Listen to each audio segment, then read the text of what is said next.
તો વડોદરાથી મહત્વપૂર્ણ સમાચાર સામે આવી રહ્યા છે, જ્યાં વડોદરાના જાંબુઆ ઘરની છત ધરાશયી થઈ છે કે જ્યાં વડોદરામાં જાંબુઆમાં ઘરની છત ધરાશયી થઈ છે, ત્યારે બીએસયુપી આવાસ યોજનાના બ્લોકમાં છત ધરાશયી થઈ છે, જ્યાં છત ધરાશયી થતા વૃદ્ધાનું દબાઈ જતા મોત નીપજ્યું છે કે જ્યાં કોર્પોરેશને તાજેતરમાં ઘર ખાલી કરવા અંગે નોટિસ આપી હતી, ત્યારે માત્ર 10 વર્ષમાં જ આવાસના મકાનો જર્જરિત થયા છે, જ્યાં કોંગ્રેસનો સ્થાનિક રહીશો સાથે રાખી કોર્પોરેશનમાં વિરોધ, ત્યારે સ્થાનિક રહીશોને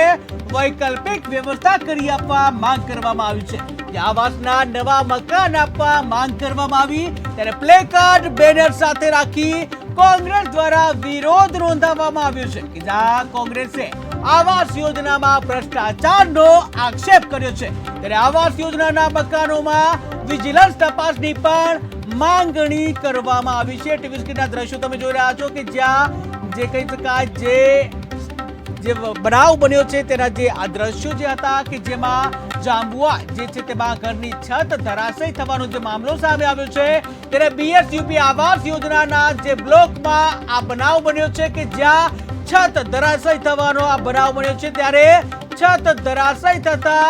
એક વૃદ્ધાનું જે દબાઈ જવાથી મોત નીપજ્યું છે। ટીવી સ્ક્રીનના દ્રશ્યો તમે જોઈ રહ્યા છો કે જ્યાં એક બનાવ જ્યાં બન્યો છે, જે છત ધરાશયી થવાનો બનાવ બન્યો છે, ત્યારે કોર્પોરેશને તાજેતરમાં જ ઘર ખાલી કરાવવા અંગે નોટિસ આપી હતી, જ્યાં માત્ર 10 વર્ષમાં જ આવાસ મકાનો જર્જરિત થયા। આ બાઈને દબાઈ ગયા હતા, અમે ને મેં મારા વાઈફ થઈને પેલું ઢાબુનું આખું ઉઠાઈને એમ પલટાઈ દીધું અને પેલા છોકરા જોડે તેને ખસેડાવી। કહેવાનો એક જ પ્રશ્ન છે,